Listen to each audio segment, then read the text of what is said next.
қажеттілігіне келетін бастауыш сынып оқушылардың бойына математикалық біліммен қатар және ұлттық құндылықтарды қалыптастырып, ішкі дүниетанымын байыту.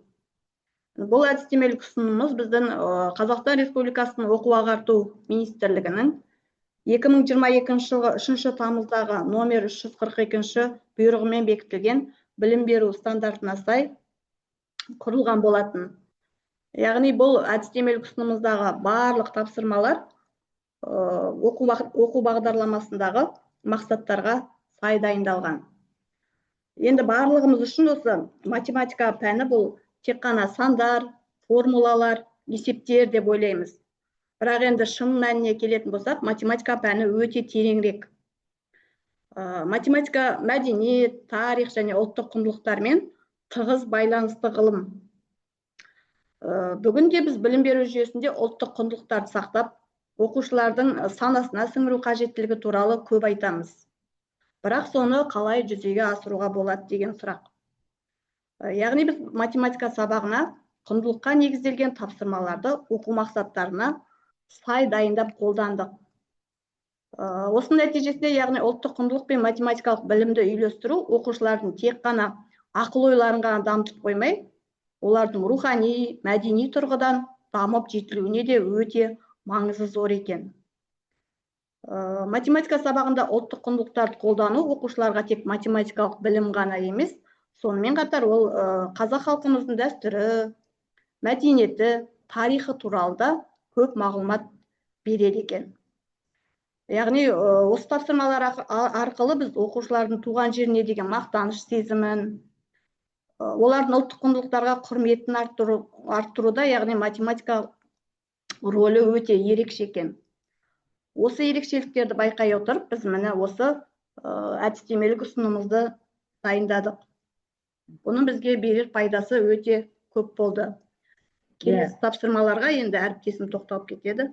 Жана Асылгүлден айтқандай, біздің осы математикаға арналған әдістемелік ұсынымымызда біз оқу мақсатына негізделе отырып, яғни біздің оқу бағдарламасы берілген, ол бізде стандартпен бекітілген осы оқу бағдарламамыздағы оқу мақсаттарына сай біз тапсырмаларды алып отырмыз, бірақ алған тапсырмаларда біз ұлттық құндылықты пайдаланамыз. Мысалы, біз қазір мына жерде тоқталып өтсек, кәдімгідей білетін сандық дейміз, сандық дейміз, кебеже дейміз, яғни оның ұлттық атауын біз балаларға бір жағынан түсіндіріп отырамыз, бір жағынан біз оқу мақсаты 1, 1, 2, 4 бір таңбалы сандардың ондықтан атламай қосу кестесін құру, білу және қолдану деген мақсатты осы мақсатқа қарай жұмыс жасаймыз. Қалай? Яғни біз осыны кәдімгідей кебежені немесе сандықты қолданамыз, және де қарама-қарсы тапсырмаларын сандықты ашу үшін қарама-қарсы қабырғаларын пайдаланып өрнек құрастырамыз. Өрнектің бар мәнінде 7-ге тең болатын сан шығады. Бұл өрнектің мәні 7-ге тең болғандықтан, бұл 7 санның құрамын осы арқылы анықтауға болады. Сонда біз осы теңдіктерді құра отырып, біз бір жағынан оқу мақсатына қарай жұмыс жасаймыз. Екіншіден, біз ұлттық құндылығымызды ары қарай дәріптеп, жаңғыртып, соны оқушылардың естерінде қалатындай қылдырып жұмыс жасауға болады. Дәл сол сияқты, мысалы 4-ші сыныпқа арналған 4, 1, 3, 6 деген оқу мақсатындағы, яғни 10.000 теңге, 20.000 теңге деген купюраларды пайдаланып, және әртүрлі мемлекеттің валюталарын, рубль болсын, евро, долларларды ажырату және түрлі төлем жасау.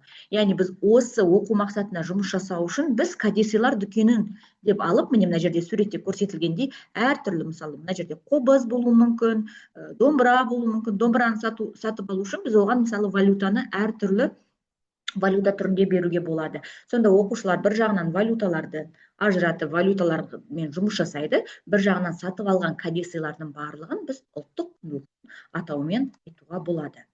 Осы сияқты бірінші сыныптағы 1, 3, 2, 5 деген оқу мақсатындағы заттардың кеңістіктердегі оң жақ, сол жақ, жоғары, төмен, астында, үстінде, арасында деген сияқты орналасуын анықтау үшін біз мысалы жай ғана тапсырманы берілген суреттегі үстелдің оң жағында, сол жағындағы, үстінде, артында деген сияқты орналасқан заттарды ата деп, біз осы дөңгелек үстелдің үстінде жоғарғы жағында не домбыра, мысалы, оң жағында шапан, сол жағында не бар, бөстек деген сияқты біз ұлттық құндылық жадыгерлерін біз оқушылардың ойларына тағы да бір еске сала кетеміз.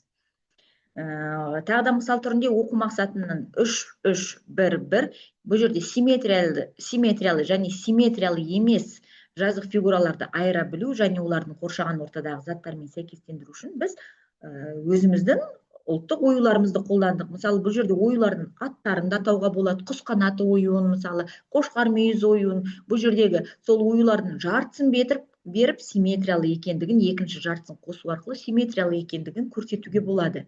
Сонда оқушылар симметрия деген тақырып оқу мақсатына қарай жұмыс жасайды. Яғни симметриялы емес заттарды анықтайды, және де бұл заттарды анықтау кезінде біз ұлттық ою өрнектердің атауын да, олардың өздерін да, сонымен қатар басқа да заттарды қолдануға болады. Енді жекелей тапсырмаларға келетін болсақ,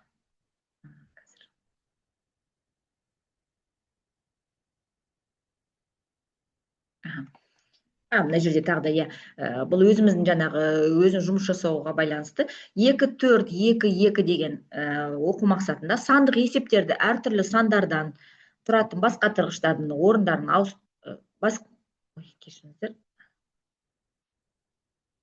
бас қатырғыштарды ауыстырып қоюға және өлшеуге берілген логикалық есептерді зерттеу және шығару. Мысалы, тиісті сандарды анықтау үшін біз кигіз үйді қолдандық. Кигіз үйдің ішінде әртүрлі қоржындарды қолданып, олардың қоржынның орнында қандай сан жасырылған деген сияқты, мысалы, әртүрлі логикалық тапсырмаларды беруге болады. Біздің бұл авторлық ұсынымызда, әдістемелік ұсынымызда тек қана құндылықтар ғана емес, сонымен қатар, мысалы, халық ауыз әдебиеті да қатар кеткен, яғни халық ауыз әдебиетімен бірге, мысалы, төлдердің атауы деген сияқты осы тақырыптарда бірге қамтылған. Мына жерде 3-4-3-2 өз таңдаған заңдылықтар бойынша тізбектер құрастыру, тізбектегі заңдылықтардың бұзылуын табу деген сияқты оқу мақсатына негізделе отырып, осы тапсырманы беруге болады. Заңдылық қай жерде бұзылған? Заңдылықты сақтай отырып, әр төлді өз орнына орналастыршы. Бұл оқу мақсаты бір жағынан бірінші сыныптарда да кездеседі. Бұл жерде біз төлдің атауын есте сақтайды оқушылар. Бұл төлдерді, яғни бірінші бота тұр, құлын тұр, қозы тұр. Одан кейін бота тұр, құлын тұр, бота тұр, құлын тұр, қозы тұр және қозы тұр. Заңдылық қай жерде бұзылғандығын олар анықтайды және де осы төлдердің атауын да естерінде сақтайды.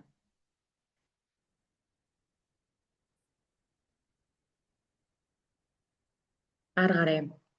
Бұл енді біздің жасаған жұмыстарымыз бойынша түсірген есеп түрінде, апробация түрінде қолданып көрсетіп жатқандығымыз, ал енді қазір сіздердің жалпы өздеріңізбен бірге осыны талдап отыруға болады. Біз математика пәнін өзімізді білеміз, 5 бөлімнен тұрады. Сол 5 бөлімнің бірі сандар және шамалар бөлімін бірінші сыныпта қандай тапсырмаларды беруге болады? 1-1-2-3 қосудың ауыстырымдық қасиетін қолдану арқылы біз оқушыларға үстелдердің үстінде тұрған тағамдардың санын анықтап, өрнектер құрастырып жаз деп айтуға болады. Бұл жерде біз өрнек құрастыру үшін біз, мысалы, неше бауырсақ тұр, ал неше құрт тұр деп бір өрнек құрастырамыз, одан кейін оның ауыстырымдық қасиетін қолдану арқылы солардың орнын ауыстырып, яғни мына үстелде ше құрттар саны нешеу, ал бауырсақтар саны нешеу. Бұның екеуінде мәні 7-ге тең деген сияқты ауыстырымдық қасиетті осылай тапсырмалардың ішінде қолдануға болады. Барлық тапсырмаларымыз бізде оқу мақсатына негізделіп жасалып отырған, оны өздеріңіз байқап отырған шығарсыздар, бірақ бізде тапсырманың беру жолы, сол тапсырмадағы мазмұны осы ұлттық құндылыққа негізделіп отыр. Бірінші сыныптағы 1-1-1 11 және 20 көлеміндегі тура санау және кері санау, натурал сандардың қатарындағы орнын анықтау үшін біз, мысалы, диірменді алып отырмыз. Қанеки балалар, диірменді айналдырып тартайықшы деген сияқты айналдырып тартып отырып оның айналған кездегі бұл жерде жаңағы диірмен не үшін, қай уақытта қолданылғандығын, мысалы, қазіргі таңда қазіргі оқушылар диірменді біле қоймайды.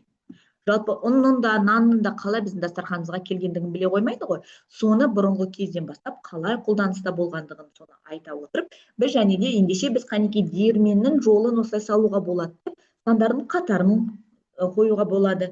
Түсіп қалған сандар бұл жерде, бұл диірменді, мысалы, жұп сандар, тақ сандарды да қолдануға болады. Яғни өз ыңғайыңызға қарай кез келген құндылықты осы оқу мақсаттарыңызға қолданып жұмыс жасай беруге болады. Келесі оқу мақсаты 1-3-1-1 геометриялық фигуралар, нүкте, түзу, қисық сызық, сынық сызық, тұйықталған және тұйықталмаған сызықтар, кесінді, сәуле, бұрышты бір-бірінен ажырату және атау. Біз ол үшін мысалы кәдімгі өзіміз ойнап жүрген 5 асық ойынын қолдануға болады. 5 асық ойынын біз кигіз үйдің ішіне сала отырып, мына жерге ендеше осы 5 асыққа тек қана нүктеден құралған асықтарды, екіншіге түзуден құралған асықтарды деп, яғни әр геометриялық фигураларды өз орнына орналастыру арқылы, бұл жерде біз геометриялық фигуралардың да атын айтып отырмыз, бір-бірінен ажыратып отырмыз, олардың ерекшеліктерін де бір-бірінен ажыратады. Бір жағынан бұл ойын 5 асық ойыны екендігін көрсетіп түсіндіруге болады. 5 асық ойынын біз мысалы шығарып берген кезде оқушыларға топпен берсек те болады. Біз оны қай жерде, яғни біз кигіз үйдің үстінде қолданып отырмыз деген сияқты жасауға болады. Жиындар және логика элементтері бөлімінде мысалы 1-4-1-2 жиындардың элементтерінің белгілері, нысандардың түсі, пішіні, өлшемі, материалы, әрекеті бойынша құру.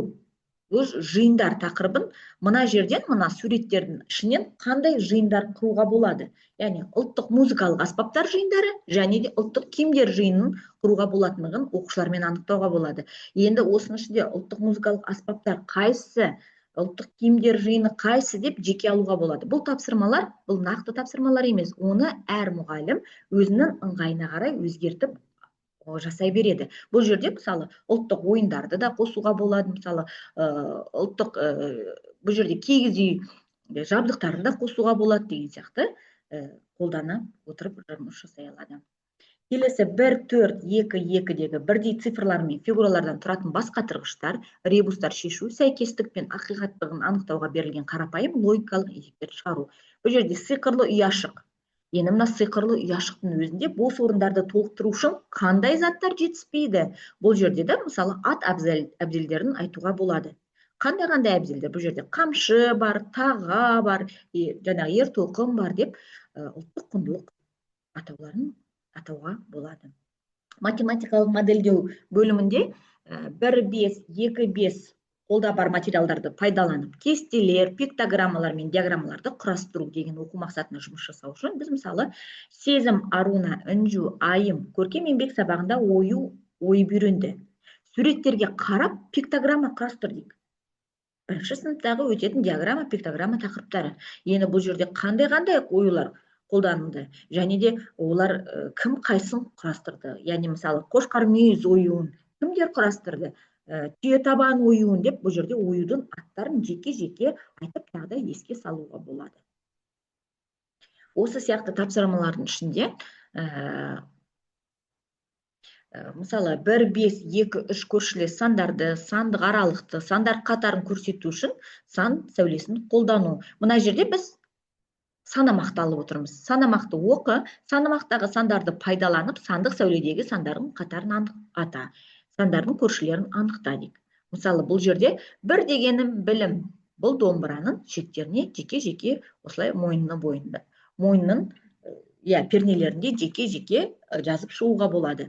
2 дегенім елім. Келесі қандай сан? 3. 3 дегенім үміт. Яғни біз санамақты оқып отырып, осы сандар қатарын есте сақтауға да болады. Бір жағынан оқушылар санамақты жаттап та алады, және де сандар қатарында есте сақтайды. Ал осының барлығын біз жай ғана өзіміздің қолданып жүрген күнделікті ұлттық аспабымыздың бірі домбырада көрсетуге болады.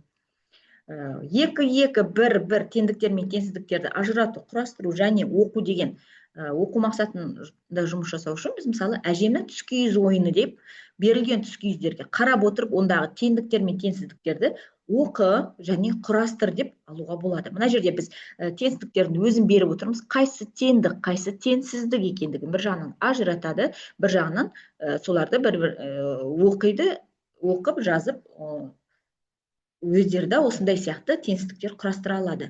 Осының өзін біз әжемнің түскиіз деп алды. Ал түскиізді біз қай уақытта қолданамыз, ол не үшін қолданылады деген сияқты ұлттық құндылыққа тоқталып өтуге болады. Сандар мен шамалар бөлімінде 2-1-1-2 таңбалы сандарды оқу, жазу және салыстыру деген оқу мақсатына біз алдар көсенің қоржынын ойнап, яғни алдар көсені шығарып, соның қоржынынан оларға оқушыларға сандарды әртүрлі сандарды теңсіздік беріп, олардан теңсіздіктер құрастыруға қанекей бір-біріне жинала қалып, осындай теңсіздіктер құрастырдық деп, біз мысалы асық таратуға болады, құрт таратуға болады деген сияқты алдар көсенің қоржынын пайдаландық. Сол сияқты тапсырмаларды құрастыруға болады.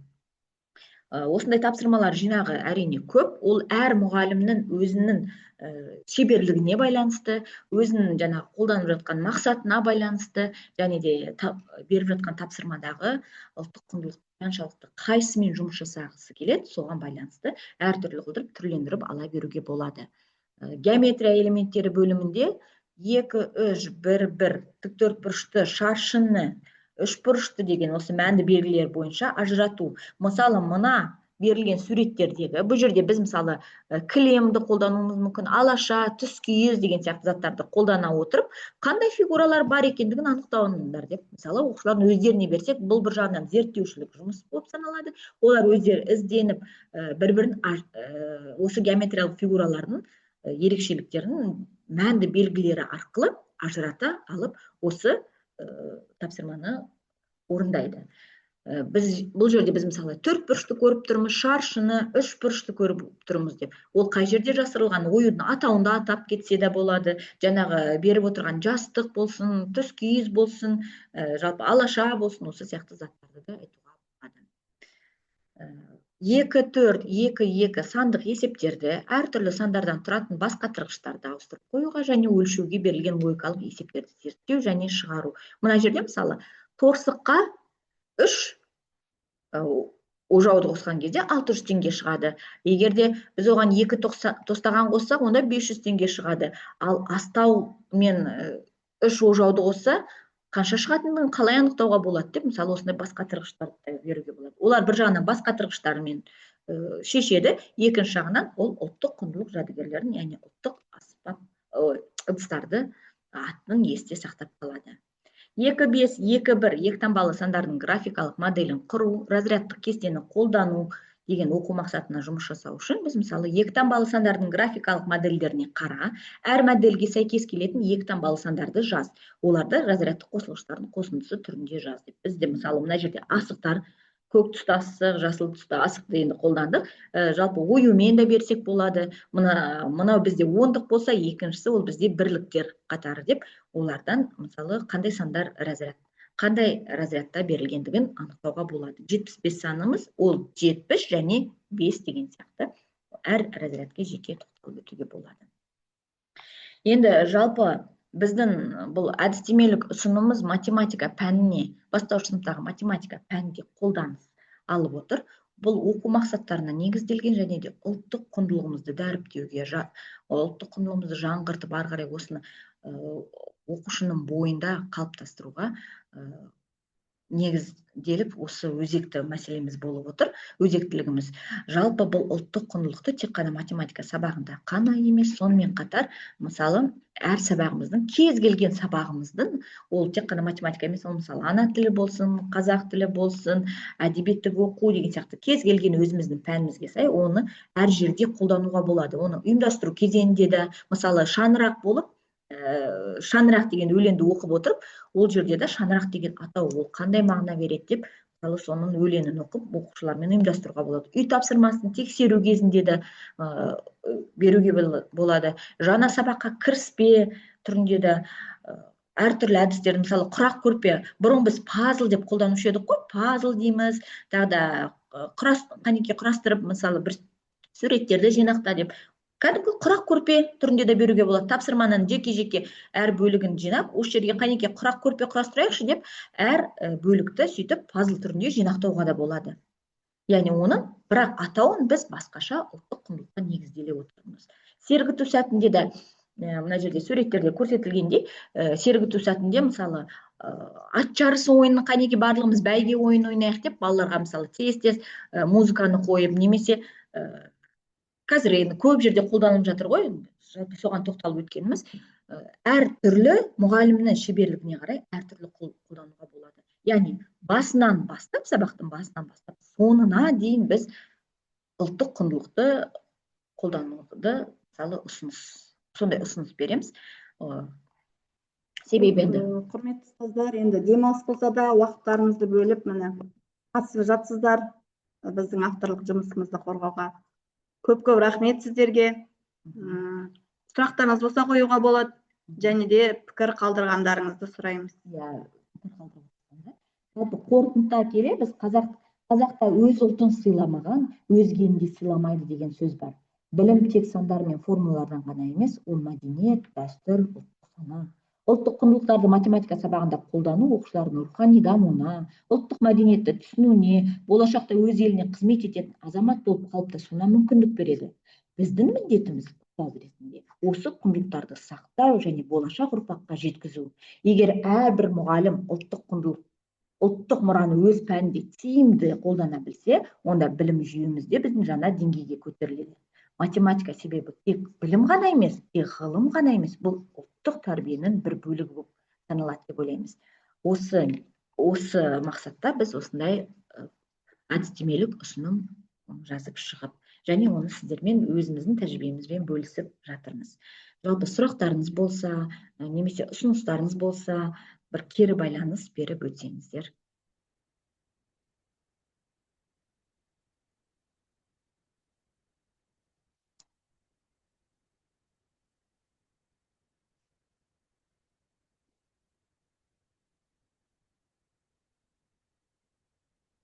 Немесе мына жерде чат түрінде бар ғой, сол чатты қолданып сол жерге де жазып жіберсеңіздер, сіздерге алғыс айтамыз. Енді осы әдістемелік ұсынымымызды ары қарай сіздер де өз тәжірибелеріңізді қолданады деген сенімдеміз. Егер де бөліссін десеңіздер, мысалы электронды түрде бөлісуге де болады. Біз Қарағанды қаласынан Әлімхан Ермеков атындағы бастауыш мұғалімдеріміз. Тікелей осы мектепке де хабарлассаңыз да, немесе өзімізге де тікелей хабарласып білуге болады. Егер де қолданыс кезінде бір сұрақтар, қиындықтар туындап жатса, онда әрине тікелей шығып сұрап білсеңіздер де болады. Сәлеметсіз ба? Тыңдадық, өте жақсы, құнды мәліметтер алдық. Енді осы сіз бізбен бөліссеңіз деп отырмын. Өзімізге алғымыз келеді, жаңа өз тәжірибемізде тоже қолданғымыз келеді. Енді жақсылап қорғаңыздар. Жаңағы бөлісіп атқаныңызға көптен көп рахмет. Біз сізді бүгін тыңдадық, енді осының электронды нұсқасын алғымыз келеді. Жаңағыдай, енді осылай чатқа саласыз ба, қалай қолжетімді болады бізге? Жақсы, осының барлығын жалпы бұл немізді қалдырсақ та болады. Телефон номерімізді сол жерден телефон арқылы байланысқа да шығуға болады. Жалпы қай ауданнан хабарластық, сол аудан арқылы біздің өзімізге де тіркелуге болады. Мен Қарқаралы ауданның мұғалімімін. Жақсы, аха. Рахмет. Рахмет. Жақсы, аха.